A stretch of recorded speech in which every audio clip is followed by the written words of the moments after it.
their support visible and immediate. That's when Clara snapped. Her tears turned into rage. She screamed that I had stolen Daniel from her, that I had destroyed her chance at happiness. Her words spilled fast and loud, accusing me of stepping into a role that should have been hers. The room went silent. Shock rippled through the family. No one had expected her to say it outright, but there it was, an open admission that she had considered Daniel hers, even though he had never shown her an ounce of interest.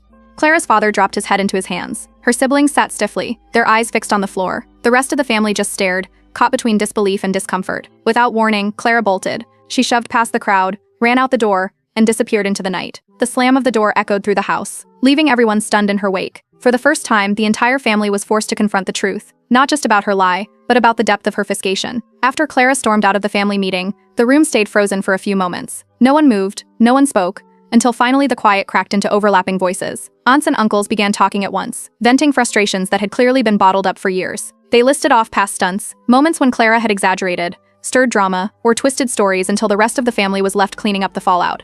The anger wasn't just about last night, it was about the years of enabling her behavior. Clara's father rubbed his face with both hands before finally speaking. His voice was heavy, admitting that the lies had gone too far. He said the family had always brushed things off, excusing Clara as dramatic, letting her antics slide to avoid conflict. But this, he said, had reached a point where no one could deny the damage anymore. Heads around the room nodded in agreement. The conversation turned from venting to decision-making. Relatives agreed that unless Clara came forward honestly and took responsibility, they weren't going to entertain her stories anymore. No more humoring her, no more pretending for the sake of peace. The line had to be drawn. Daniel stood then, steady as always. His voice was calm but carried weight. He reminded everyone that this wasn't just an embarrassing spectacle. It had been a direct violation of our relationship.